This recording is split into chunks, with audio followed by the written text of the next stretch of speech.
Good morning, good afternoon, good evening, wherever you are, whatever you got going on, man. I've got a lot of information for you today. A lot of info for you today. Grab your pens, grab your notebooks, make sure you're in a place where you're not getting a bunch of distractions. Try to figure out what's going on with my hair here, but I have a lot of information for you today. Are you ready? Okay, good. Pens up, papers up. Hope you're having a great month. Hope you're having a great year, right? And ultimately hope that you and your family, your loved ones, I hope that you are all staying healthy and strong, and that this season is adding to your legacy and adding abundance into your life. That is my hope for you. With that said, we're going to dive right in. Again, we have a lot of information to cover today. So I want to start with some things that are in the news and that are relevant. First of all, one of the things that I thought was really interesting is Ford has recently hired Doug Field, who was the vice president at Apple, right? He was the vice president of a certain department at Apple and also worked for Tesla. And I thought this was really interesting because the article went on to say not only did they hire this technical information-based dude, but he also reports directly to the CEO. Directly to Farley. Okay, so it's not like they hired in this tech data information guy and threw him in the phone room where all the wires are at. It's not like he hired this tech information guy and threw him in the BDC where he might deal with some data and some analytics. No. This guy's reporting directly to Farley, the CEO of Ford. I find that incredibly interesting. I want you to hold on to that thought for just a second. Now, also, Rivian has released, they've actually officially launched their new EV trucks. They've been delaying deliveries, but it looks like they are out and ready to roll with the launch edition coming out, and then other models will come out later. But here it is, right? The EV revolution that they have been discussing, talking about, working on, spending billions of dollars on is happening. It's happening. And I'm stressing that because right now you can get ahead of that by studying, by diving into some information. I've talked with my team. We're going to make sure we're giving you tons of resources on all things electric vehicles so that you have all the information that you need. You'll be able to get that right here in the 800% Club dashboard. But I'm just challenging you because it's uncomfortable, because it's maybe not what you would purchase, because it's different than what you grew up on. Dude, it's coming, and it's coming full force. All right, manual transmissions. Everybody needs to drive a stick. I learned how to drive in a stick. Stick. If you can't drive a stick, you might end up stuck on the side of the road someday, right? All of these things that we've told ourselves, and they're like, we don't care. Everything's going to an automatic, and as you can see, everything's an automatic now, right? For the most part, you might be able to find a random stick shift there, but even it's got probably some sort of automatic overdrive. Same thing happening with EVs. EVs are taking over. Everything will be electric. You have less time than you think. Start to learn right now everything that you can so you can become an expert while everybody else is dragging their feet saying, oh, well, that's in the future. The future is now. It's here. You got it? Start to study right now. All right, check it out. This is Adam Robinson. Adam Robinson is the CEO for Hireology. And he was talking recently about the worker shortage that all of you are experiencing in your dealerships, especially in your service departments, right?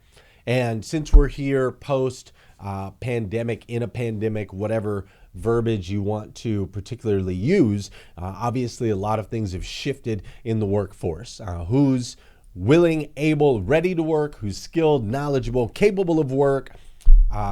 Can we afford the type of dollars that we have to pay for the work? all of those things. So it's an interesting season, which is causing a worker shortage that I know each of you have felt in some way, shape, or form somewhere in your lives. Maybe it's a restaurant with a bunch of empty tables but not enough workers, or maybe it's your particular dealership specifically where you've got tons of work to be done, but you can't find anybody to get the work done. So here's what was really interesting though. My man Adam Robinson said this.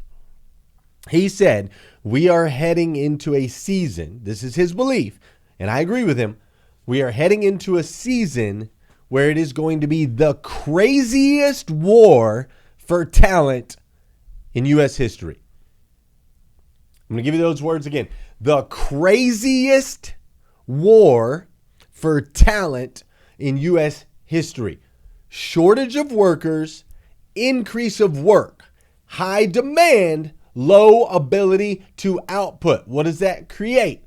A battle for talented employees. Just like we've had battles in our used car inventory, which has raised the prices. Just like we've had shortages in our new car inventory, raised the prices of used cars. The same thing is going to happen in the world of work and people when it comes to human capital, right? One of the most important, not one of the most, the most important aspect of your business is going to be your human capital, your ability to recruit, your ability to train, your ability to retain needs to become priority number one, because if you think you've got it bad now, it's going to get worse. The competition will increase, the pay will increase, the scale will increase, and even then the demand is still going to be on the short side. It is a war. It is a fight. It will not come to you. It will not be easy.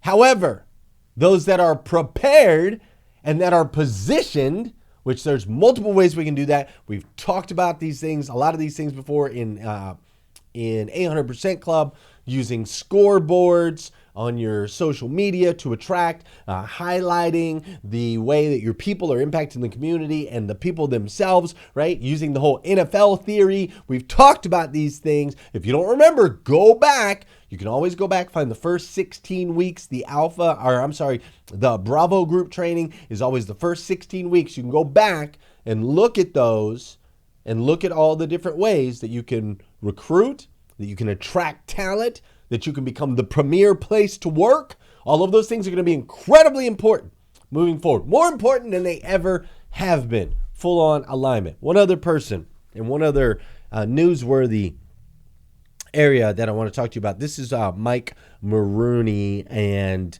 Mike Maroney owns Maroney USA Dealership Groups, and he's doing something really, really interesting that I wanted to share with you guys along the same lines as employee retention, the techs, the worker shortage, so on and so forth.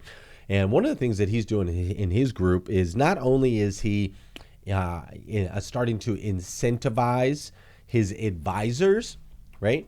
He's incentivizing advisors on the turnaround on maintenance, okay? So obviously you got a vehicle, comes in, gets checked in, gets left with the tech waits on parts, so on and so forth, puts it out in the back, starts doing the easy work on top of the hard work. And so instead of just relying on the technicians to turn their hours, he is now incentivizing the service advisors so they get paid extra when the vehicle gets returned to the customer in less than 24 hours or less than 48 hours, depending on the job. By incentivizing them to do that, he's paying them extra, but he's actually making more money in the long run because they're turning more cars. They're turning the cars faster. So obviously, we're increasing pay. We have been increasing pay for our service technicians to get the best one, but don't leave out the service advisors. They can push a little bit on these different people and create teams and create opportunities to get things through there faster. So I thought that was incredibly valuable. Another thing that he is doing is he is paying the advisors basically on retail rates, but he's charging them internal rates, right? When it comes to their tickets, they're only being charged internal, no extra fluff there, but he's paying them on retail. Very interesting, outside the box, right? How do we make sure to retain the talent? How do we make sure to keep the push? How do we make sure to keep turning and burning and get through this work? We're in the midst of a worker shortage. Well, we focus on our human capital and make sure that they're happy, make sure they're involved, make sure they're motivated, make sure they're part of the team that is moving these things forward, right? He also bonuses his techs. His techs get bonused on no return. So if they get a job done quickly, swiftly, but completely, it gets back out to the customer and it doesn't come back. It's kind of like a we've had no injuries for so many days type thing that you'll see in factories. He's doing that with his techs. If the work is quality and the customer does not have to come back, then they're getting extra incentives and pay on top of that. So couple different things, right, that I wanted to go over with you, newsworthy. Now, I mentioned earlier we're going to go back and talk a little bit more about the tech piece. I'm sorry, not the tech piece, but the information piece. Ford hired Doug Fields. Doug Fields was Apple VP, also worked at Tesla. Ford said, you report directly to me. Farley, right? The head honcho. You're going to report directly to me. So what are they paying for? What did they hire him for? They hired him for information. They didn't hire him because he can go out there with his hands and build something. They hired him for information. The CEO wants the information. He wants data. And the person that can provide the data is so valuable that they've become the right-hand man at Ford, even though they worked at Apple, a software company, Tesla, a different, very technologically advanced company. They want info. He wants data. He's like, come here, get close to me. You're going to be my best friend. I need everything that's in your head. That's what I'm paying for you for. Everything that's not in your head. It's not what you can build with your hands. It's not what you can build with your imagination. I need to know everything that's in your head. Information, data, so I can make great decisions for this company moving forward. Why is this so incredibly important? Why am I stressing this so hard? Listen, we are in an information era. That is what we are in right now. Information is gold. Information is priceless. Information is how you are going to thrive in this next season. Now, listen, some of you are with General Motors, other ones of you aren't. I'm going to show you VinView. If you haven't seen VinView, this is in Global Connect in General Motors. You can find VinView, and VinView is a really, really cool tool that gives you what? Information. It gives you a ton of information about your vehicles and all that's happening with them. But don't listen to it from me. Check this out.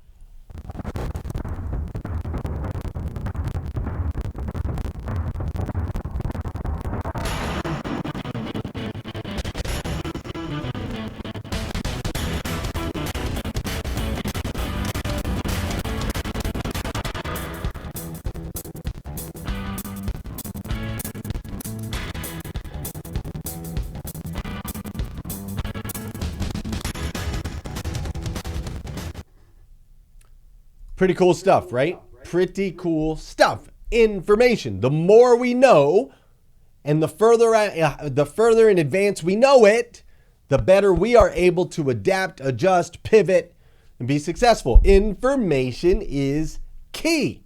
It's a solution to everything. Once we have the info, then we can make the right decisions. Without information, we're going off of a hunch. We're going off of an opinion. We're going off of a thought. We're going off of a pattern. Used to work, maybe. But nowadays, you need information. We are in the information era. It is a revolution that you are experiencing right now that only happens every once in a while. Let me give you a couple of examples, right? Back in the late 1800s, early 1900s, we were in the Industrial Revolution. This is when we started manufacturing assembly lines. We started building things out of steel and iron. This is when we started building like skyscrapers, tall buildings, train tracks, railroads, all of those things, right? The Industrial Revolution. Now, my question to you is, who got rich during the Industrial Revolution? You should know the answer to this. If you don't know the answer to this, I suggest you start studying your history. It's where you're going to unlock a lot of solutions for you. Who got rich during the Industrial Revolution? Okay, well, maybe you don't know. Let me give you a list. John D. Rockefeller got rich during the Industrial Revolution. Ever heard of him? And he got rich in what area? Oil. What did they use the oil for? Well, they used the oil to manufacture, run, and operate all of the machines during an industrial revolution. Now, what about Henry Clay? Well, Henry Clay made all his money in the land of coke, which was serving those in the Industrial Revolution, so they would work longer, right? Sugars and other things, actually. And he was in the steel industry. What about Andrew Carnegie? Ever heard of that name? Andrew Carnegie made all his money in the steel industry. Now, as these different companies were popping up and making steel and bending steel and doing all of these things during the Industrial Revolution, George Baker came up in the world of banking, had to provide finances for all these people. William Rockefeller, oil, railroads. Edward S. Harkness, oil. J. Ogden Armour, packing, another assembly line. Henry Ford, automobiles, another assembly line. Vanderbilt, railroads. H.R. Green, banking, got to provide money. Vincent Astor, the only one in a little different spot, real estate. Everyone else was in banking, railroads, oil industry, steel industry. They were all a part of the Industrial Revolution. Now, when I say a part, a big part, this is John D. Rockefeller. This guy was so rich back then that people literally have, like, you're named. If you go out there high-siding and acting like you're rich, people will be like, who do you think you are, Rockefeller? And he made all of his earnings, his money initially, he made his mark in the Industrial Revolution because he got in the game of industry. Now, a little bit later, if you actually fast forward, there's been a couple, but if you fast forward, a more recent one that you might be able to know and connect with is the dot-com revolution. So the dot-com revolution came out in the, I guess the bubble popped in the 2000s, right? And during this, some call it a digital revolution, .com information, but in the midst of all of this, there were some big companies that came out of that season, right? And the companies that came out of that season were the ones that were playing in the revolution. They were playing in the world of digital. They were playing in that world of digital space and not information. It's not the word I'm looking for.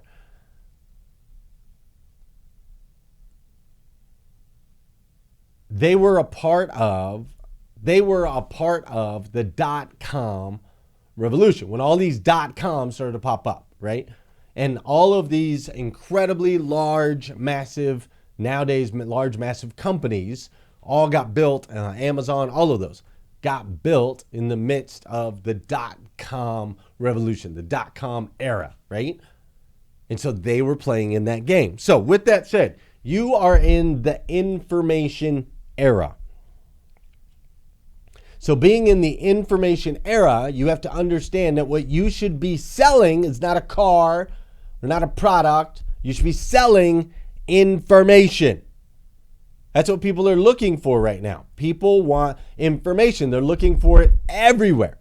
And they've been programmed to have it be a part of who they are. It's almost like we're cyber, right? Like nowadays, like I want you to think for just a second, you used to have conversations.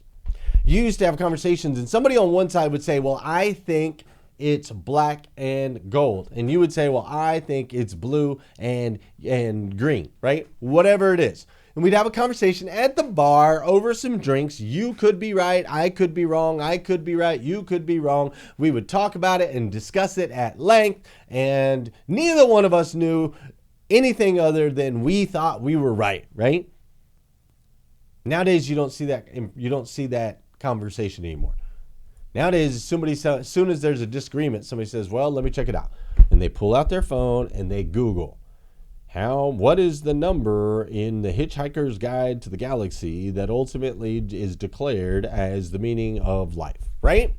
Boom, and we type it in and we take the information and we roll information. We've been programmed to gather as much information as humanly possible to be able to make decisions. I bought an app the other day. When I looked at that app, the app was $1.99. I'm like, $1.99? What? Let me read the reviews on this app. Okay, it's got reviews. Boom, $1.99. The information helped me to make the decision to transact at $2. So if I'm programmed to do that at $2, how do you think, and I'm not the only human being on the planet programmed this way, how do you think your people, your customers are programmed?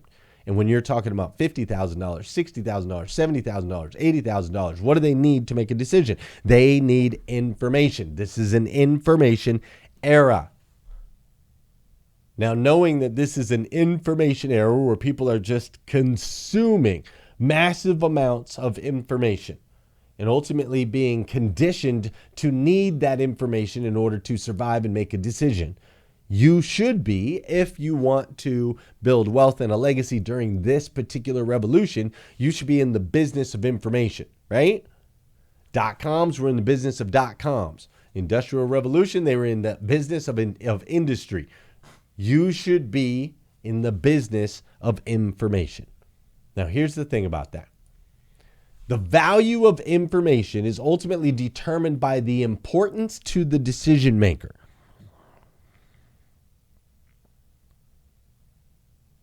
The value of the information is determined by the importance to the decision maker.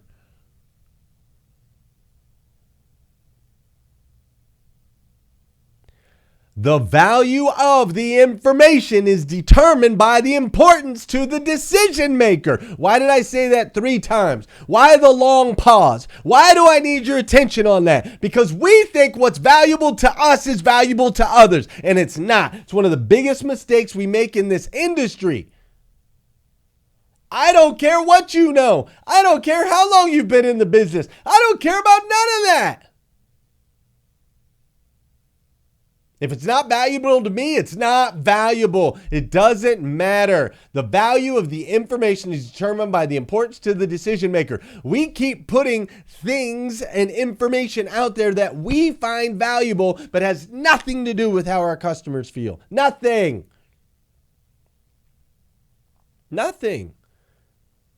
We put the information that we think matters. We've got paragraph after paragraph after paragraph of descriptions and specs and so on and so forth. And don't get me wrong, there may be some customers those things are valuable for, but not all.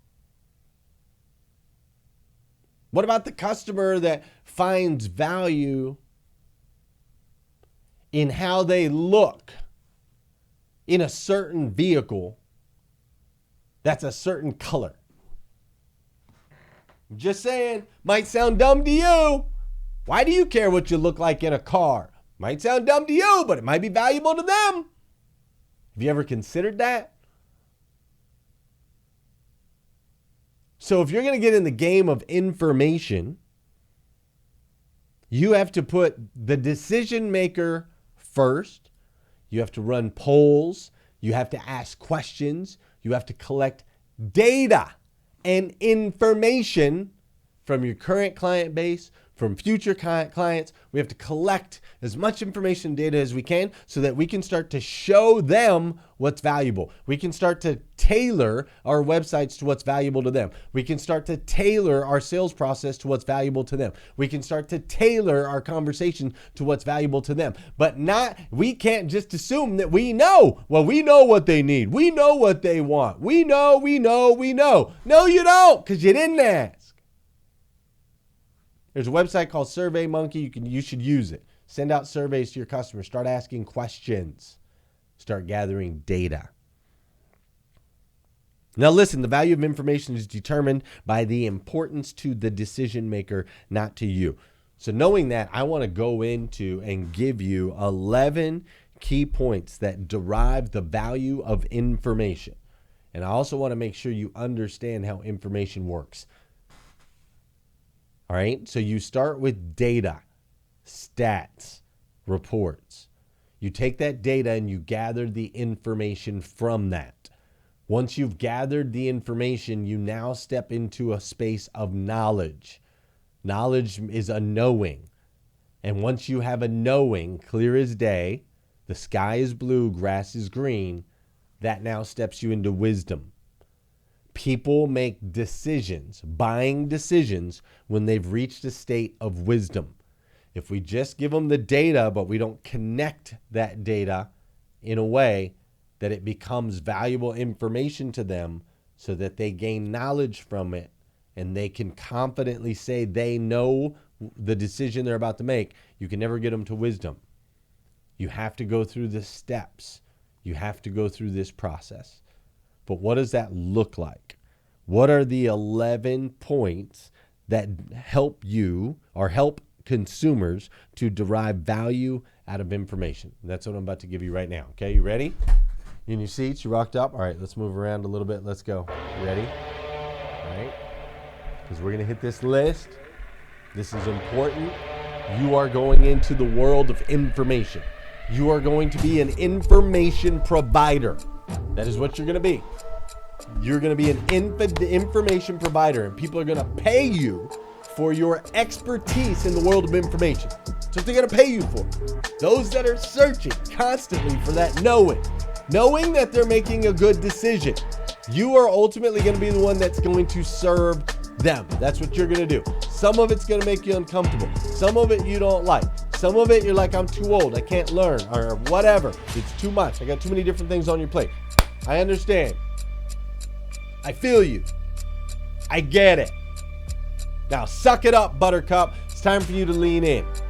Period. Point blank. Number one, here's the things that you need to know. 11 points that derive value of information. This is how we take the data and information that you're collecting and make it be valuable to the masses, to everyone. Okay? You ready? Number one is the information and the data that you share, the knowledge, you being the knowing and the wisdom that you're going to share, must be accurate, must be precise, it must be correct.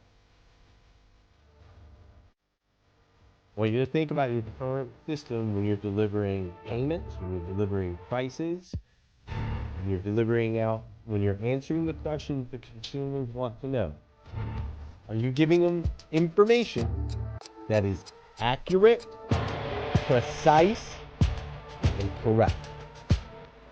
Or are you saying, well, the rate could be between 3 and 5%, kind of just depends? Or are you saying, well, your payment's going to be between $285 and $315 a month, probably somewhere in there, right?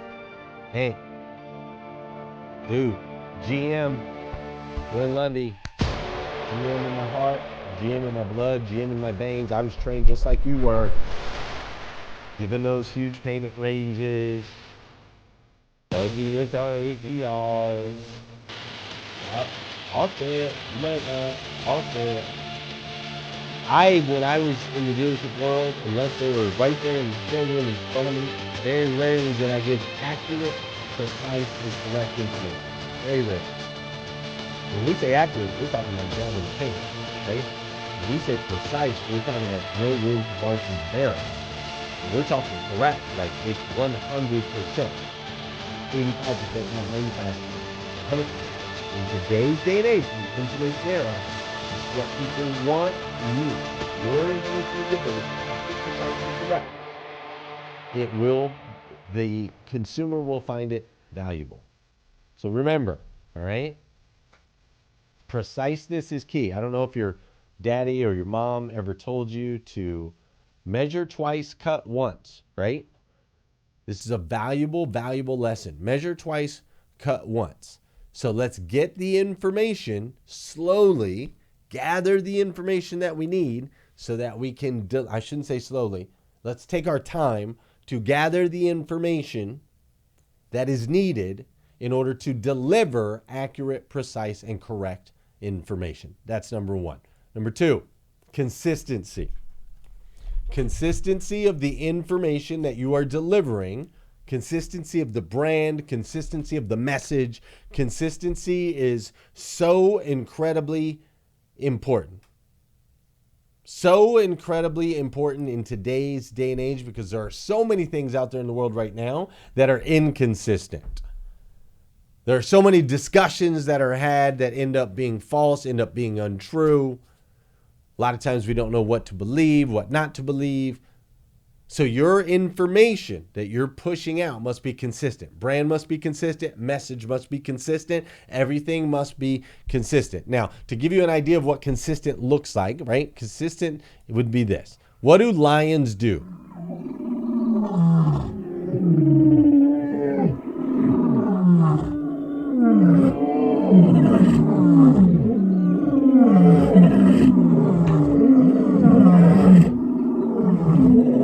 They roar, right? Lions roar consistently. Do they roar Tuesdays and Thursdays and Saturdays? No, they roar every single day. Every day, lions roar. That's exactly what they do. We need you, when you're releasing your data, your information, your knowing, and your wisdom, to be consistent with it.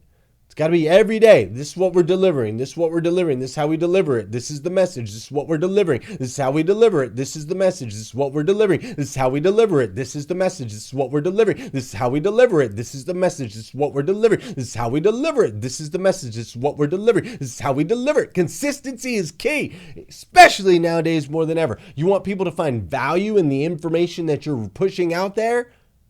Then be consistent with it.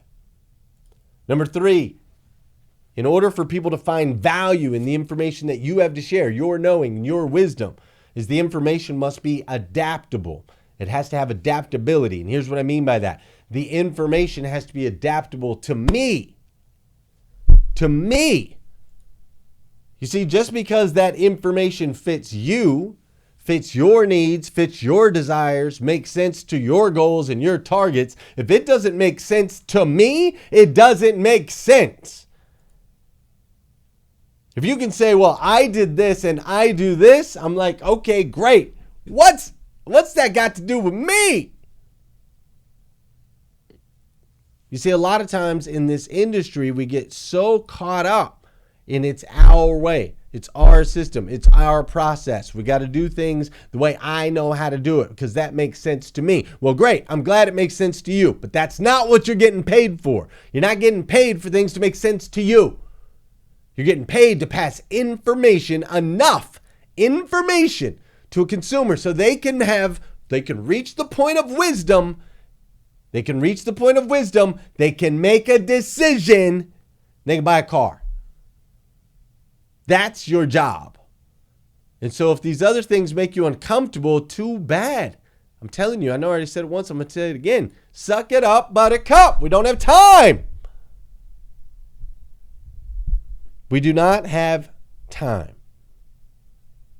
Number 4, the information, the knowledge that you share, the data that you share must be incredibly clear.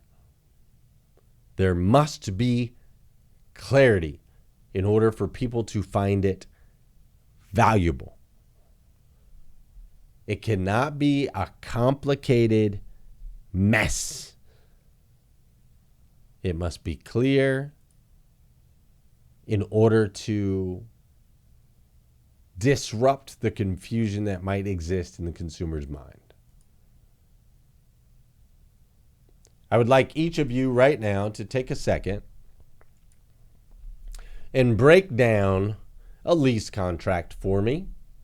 Help me to understand exactly how the residual is calculated. Help me to understand what the money factor translates to into an APR.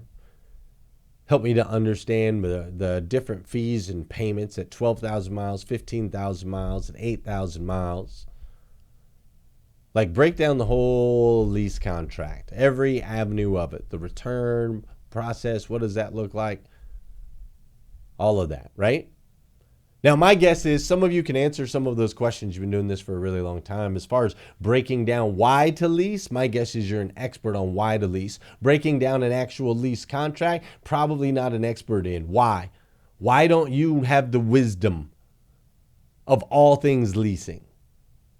Why don't you have the wisdom of what the entire process looks like from get to go, how to convert everything to where you can draw it up by hand?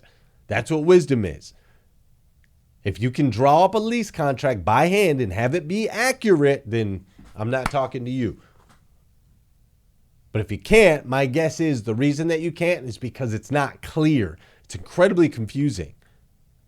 There's so much different information. This goes here and that goes there. Multiply times this. And if you're doing it this way, then it's this. If it's this many miles, it's going to cost you this much. If it's 15,000 miles, it's going to cost you this month. If you go 39 months, there's some extra programs, incentives, and rebates, and so on and so forth, and blah, blah, blah, blah, blah, blah, blah.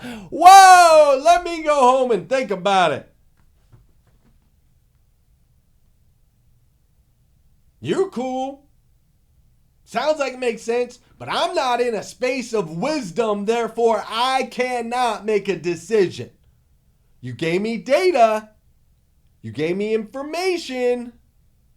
You brought me to a place where I'm now a little bit knowledgeable, but I am not in a place of wisdom, therefore I cannot decide. Tell me how many times that's happened to you. How many times have you taken people from a retail, gave them an option for a lease, and now all of a sudden they got to go home and think about it? Because it wasn't clear. They're confused. People will not make decisions in a confused state. The information, the data that you are releasing, the knowledge that you have inside you, that wisdom must be delivered in a very clear and present manner. And when I say in present, I mean it has to be relevant for right now. Don't tell me what somebody did 3 months ago. Don't tell me what somebody 9 months ago. Don't tell me what's going to happen 9 months from now. I need present right now, clear and present. How does this matter? How does this make sense? Why is this for me right now, today, in this season? Please bring it here. I don't care about 2 years ago. I don't care about 2 months ago. I don't care about 3 months from now. I don't care about 2 years from now, 3 years from now. All I care about is how does this make sense to me right now? I got blinders on because I'm confused. So help make me clear. Now, once you make me clear, I find value in the information. And now I can make a decision. Number 5 is the information must be complete. You see, the scope of the information and the data that you are going to give your consumers, the whole scope of it is it should be adequate but not too much, like we were just talking about. And at the same time, it can't be too little, right? Are you paying too much? Well, I don't know. For what? It's too little information, right?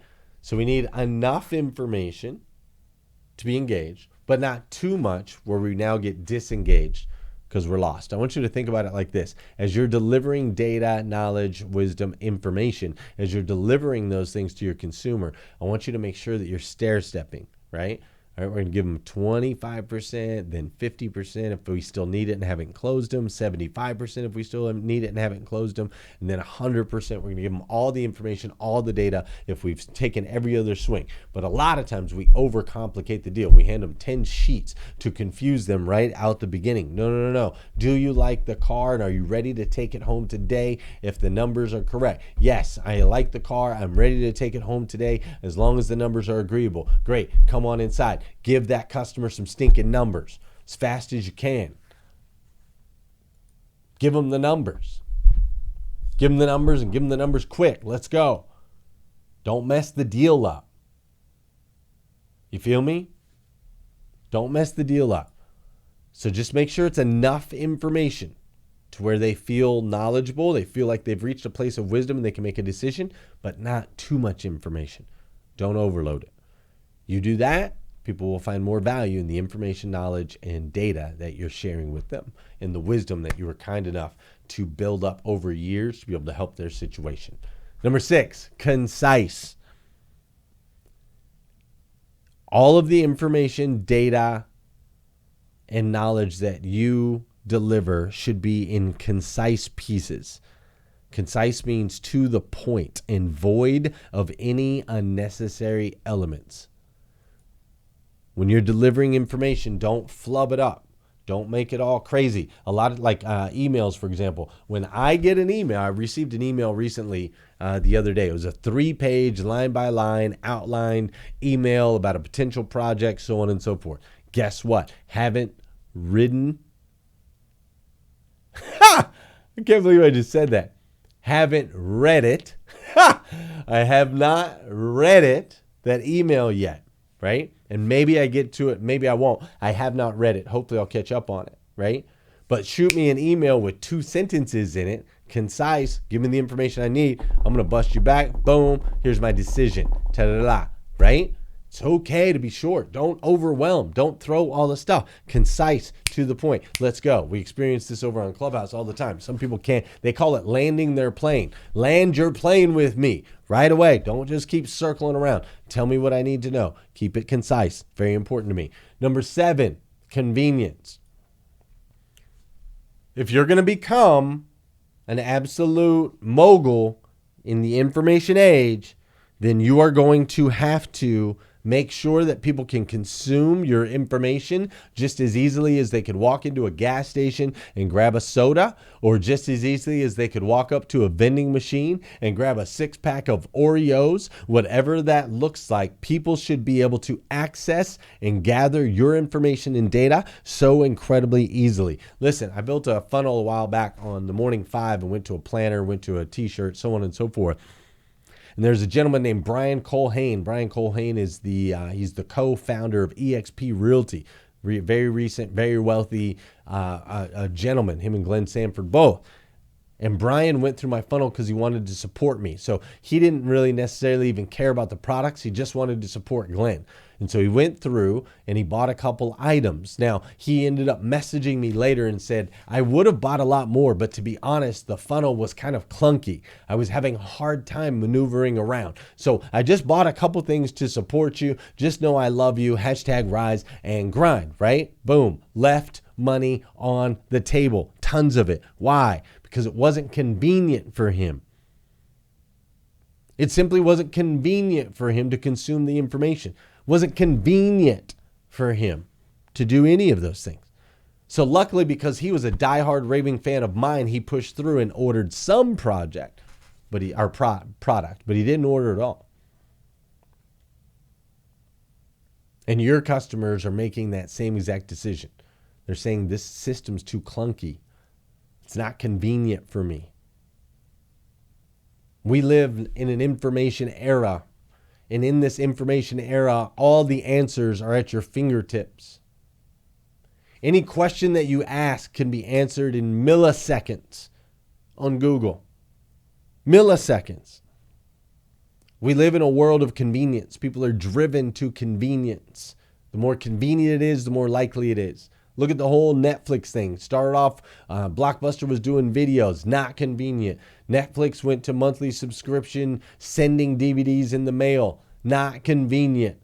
Now they just stream live. All you do is log in and you're good. A lot of times you can just attach it to a button on your phone. I was just in a hotel and the hotel there had Netflix that I could log in with my login and watch my programming, my Netflix anywhere in the world. Mine, not your Netflix, not your programming, not your behaviors, my behaviors. It's convenient. It's easy. And when they raised the price from $8 to $9, I said okay. And from 10 to 12, I said okay. And to 17 and whatever they are, they keep raising the prices on me. And guess what? I'm okay with that. I'm not going to cut the cord. Or cut the non-cord. I'm not going to drop off of Netflix. I'm not going to do anything because I find value in Netflix for my wife and my kids and myself. We find value in it. And it's because it's so incredibly inconvenient. They can listen to it in the van. They can listen to it anywhere they want or watch it wherever they want. Netflix has moved and pivoted from being clunky to being super convenient, and you're going to have to do the same. Number 8.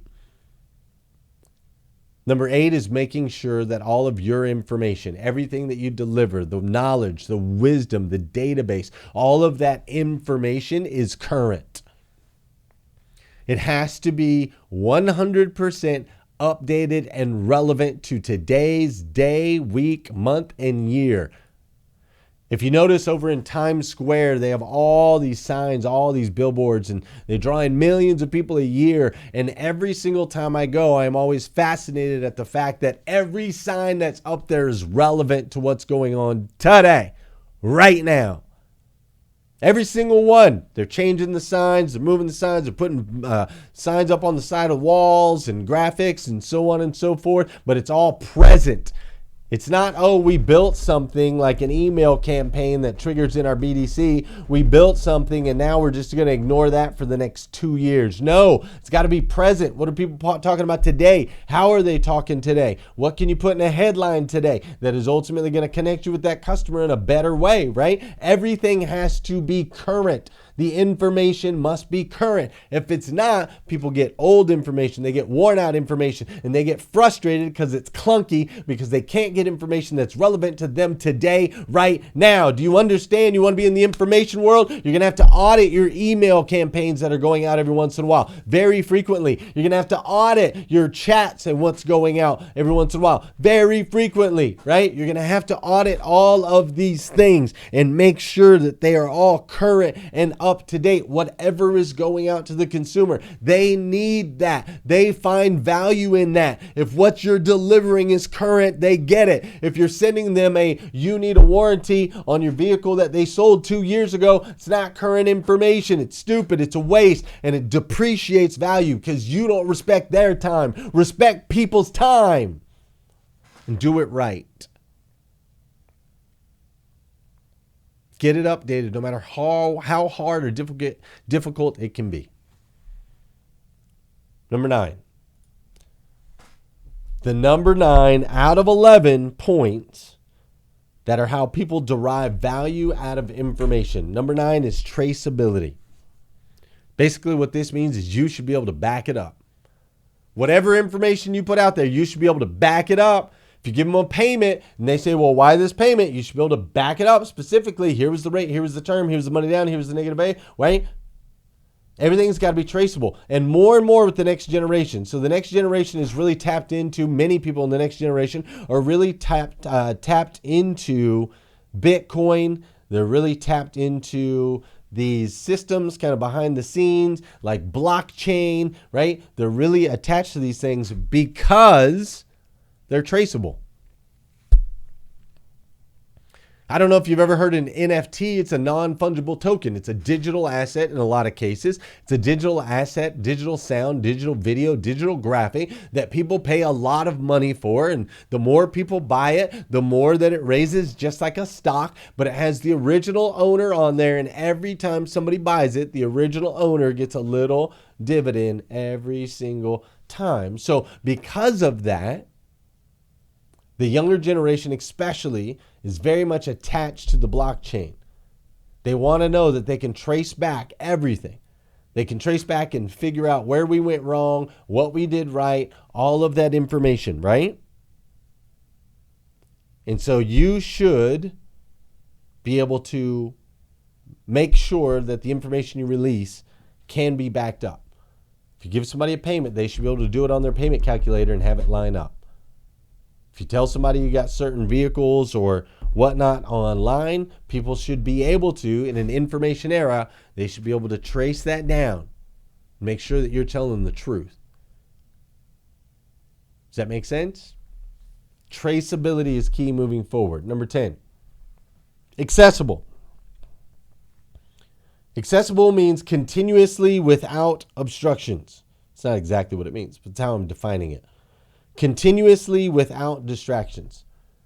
The information that you deliver, the knowledge, the wisdom, the data should be accessible. It has to be really, really, really easy.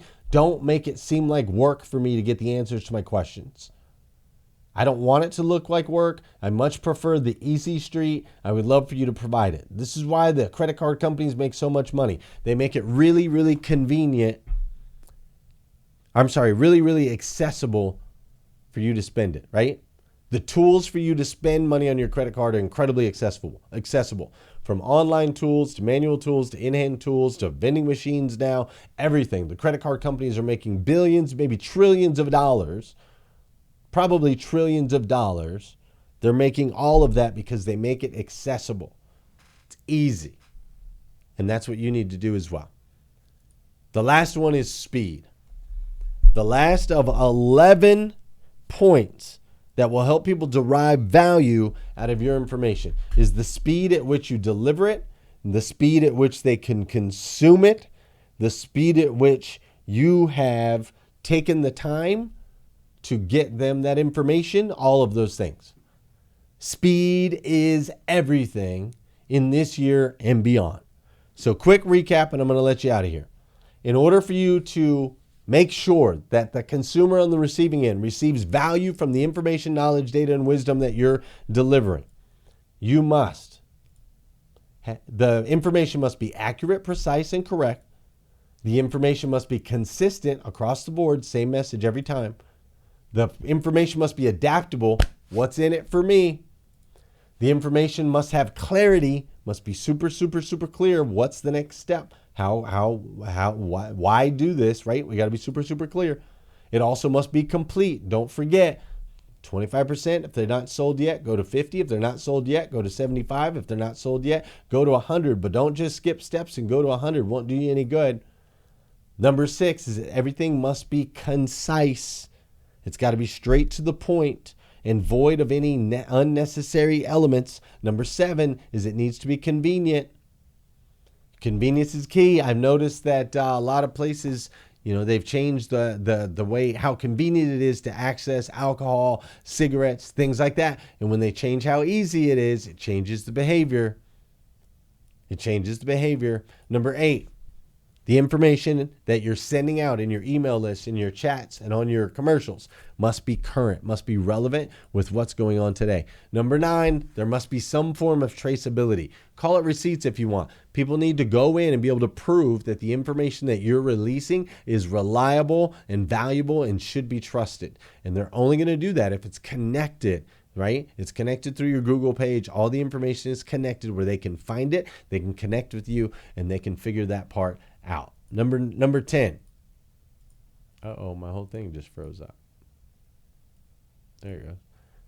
Number 10, information must be accessible. We just talked about that, without any obstructions like the credit card companies do. And number 11 is people want the information fast. Our BDC was a standard rule. You had to give that customer a call back in 5 minutes or less, period. If we couldn't get to 5 minutes or less, we hire more people until that we could. We made sure they had the headsets. We made sure they could click as fast as humanly possible. We made sure to check in on them consistently once in a while, if that makes sense, right? Every consistently once in a while. And so we did all of those things, and we did them with speed. Super, super, super, super, super fast. That's the last one. You got to give them that information super, super fast. Fair enough? Fair enough. All right, that's what I got for you today. Hope that you found that valuable. Man, my computer's doing some weird things. Hope that you found that incredibly valuable. As you're doing your marketing, as you're figuring out your messaging, as you're working through all of those things in this particular season, how are you going to recruit? How are you going to retain? How are you going to bring people in? How are you going to do all of those things? I want you to be thinking about these 11 things as you write it out, as you speak it, as you share it, as you train it. Is it accurate info delivered consistently? Right? All of those things. So you've got the list. I'm going to let you go. Have a great day. Make sure you make the Q&A session. We'll talk more about it. See you.